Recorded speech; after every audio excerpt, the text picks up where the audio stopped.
halkan ayaynu ka bilaabaynaa sheekada bilowda. qof ayaa saaran hotel xayaad agtiisa, isla qofkan mobilkiisa ayuu zoom ku soo dhahaya waxaana dhacaya qaraxa. qofkan mana qalqalayo, mana qeylinayo, mana sasayo, xitaa neefi kama soo baxayso. waxaan isweydiinaynaa su'aal muhiim ah, qofkan miyuu ka tirsan yahay nimankii gala hotel xayaad? jawaabtu waa haa. sidee wax u dhaceen? waxaa jira niman sheegtay inay ganacsada yihiin kana ganacsadaan malabka, isla nimankaasna waxay maalin walba la soo geli jireen hotelka caagag iyo boorsooyin gooniya. sidaa darteed waxay gudaha la soo geli jireen hubabka ay ku dagaalamayeen 24 saac. dhanka kale waxaanu rabnaa inaan isweydiino sidee wax u dhaceen. aynu dib u laabana 5 bilood ka hor golihii hore baarlamaanka markii la kala diray. waa taqaanaa ninkan waa Fahad Yaasiin, waa hogaankii hore wuxuu u qoondeeyey inuu tagay Hirshabelle si kursigiisa uga soo qaato maalintii ay ku beegneed tegistiisa. maalintii ka horeysayna waxaa dhacay qarax, waxaana ku dhintay dad badan, Allah u naxariistay. shalay iyo daraadna waxa ahayd in loo dhaariyo Maxamed Cabdullaahi Farmaajo, madaxweynihii hore dalka Soomaaliya, xildhibaannimada abidka. balse waxa la galay hotelka. su'aal muhiim ah, maxaa kulmiyey hotelka gelistiisa iyo dhaarinta Maxamed Cabdullaahi Farmaajo? dhanka kale maanta waxaa dacwadii ugu weyneed ku soo oogay dood weynna ka keenay Cabdiraxmaan Cabdishakuur, ergeyga gaarka ee abaaraha,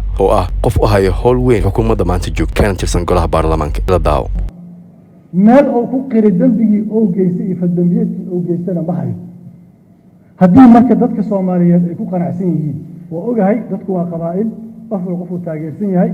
ninkii dembi geysta ha la iska geeyo. saaka waxaan dhegaysanayay guddoomiye, marka hore waxaan ka xumaa horta iga raalli ahaada xildhibaan, waxaan ka tacsiyeynayaa sida guddoomiyaha ku raacsanahay dibkii hotel xayaad ka dhacay iyo dadkeennii masaakiinta meeshaas ugu xasuuqay. saaka nin argagixisaha ka hadlay idaacadda, in Abu Muscab la yidhaaho umalaynaya, wuxuu ku fahantamayay inuu 40 qofood oo Soomaaliya dilay. 40 qofood oo Soomaali inuu dilo ku fahanayay saaki, oo u celebrate gareynay, oo dhahayo waa xasuuqnay. waxaa laga yaabaa kuwa ayaga lamid asaga lamid ah intay iska yimaadaan xil dalka qabtaan ay la dhacda hadeertaan. haddii maalin kasta marka ninkii mansab dowladeed haya oo dadka xasuuqo, kii argagixisaa dadka xasuuqo, baarlamaanka lagu soo dhaweeyo ama xil dowladeed loo dhiibo, annagana aan ka aamusno, see dalkan ku hagaagi karaa? ii sheega. dalkan si uu ku hagaagi kara male.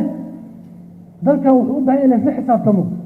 Maxamed Cabdullaahi Farmaajo waa nin Soomaaliyeed, waa nin oon isku deegaannahay, waa nin isku ka nimid, ama inuu dhaqankii xeerkii Soomaali soo maraa lagu yaqaanay oo ii soo hoydaa dhibaato ii geystay, ama waa inkii sharcigaa layga oofiyaa. doodayda intaasay taallaa. qodobada dastuurkaani guddoomiye dastuurka waa ku takhasusay, waana aqaanaa, waana iska soo akhriyey. ninkan human rights violation ku haystaani, asagaana mas-uuliyiinta qaaday. saas daraaddeed waxaan rabaa for the record, waxaan meeshaan u imid shaqo culusaan qarankaan u haya aniga. waxaan meeshaan u imid for the record, dadka Soomaaliyeed jiilaan dhegaysan doona. taariikhdan waa haraysaa. qofkii ka markhaati kacay, qofka ka markhaati kacanba waa haraysaa. record waayo waxaan ku hadlayno. for the record aan rabaa inay kuwa hadda xukunka qabsaday ay falkuu sameeyo kala samaynin, oo qof idinka in lamida aysan gurigiisa ugu dhicin. hadda xukunku waa la wareegay. berri ma raba inay dad guri u dhacaan, ma raba inay qof gurigiisa ku weeraraan, ma raba qof mudaaharaada inay weeraraan. berri waa mudaaharaada doontiin, adigoo ka cabanaya madaxweyne xaggi jooga in jidka linku xabadayo ma rabo. berri gobola u safri doontiin, diyaaradda shidaalka laga dhamay in la dhaha ma rabo. berri dowlad goboleeda xashiga isku dhici doonaan, ha laga jaro, ha la cuno qabateeyo iyo ina diyaarad aadin in la dhaha ma rabo. I'm setting this one in ay record noqoto. kuwa xukun qabsaday, kuwa qabsan doona, kuwa imaan doona inay record u noqotaan rabnaa. haddaad ogolaataan xildhibaano iyo haddaan ogolaanin, this your conscious, this your damiirkaaga. laakiin Cabdiraxmaan Cabdishakuur Salaam yidhahdaa, waxaan u hadlayo waa xaq, waxaan record garaynayo waa xaq, waxaan sad garaynayo waa record, oo mid xukun haysta hadda, mid soo maray iyo mid imaan doonaba inuu isu gacan gudbinaa rabaa aniga. taas waa guddoomiye, mooshinkeenna waa saxiix. ninkan ilaa uu ka garbaxo waxaan ku haysano mooshinkeen inuu socdaan aaminsana. waana mahadsantihiin. aniga kuuma soo gudbinayo wararka ay saxaafadda adiga kuu soo gudbiyeen, balse waxaa muhiim ah inaynu tuhunada imaanayo su'aalo ka keenno si ay maskaxdeena u shaqayso. barnaamij midkan lamida intaynu kulmi doono, sida ay nabadgelyo.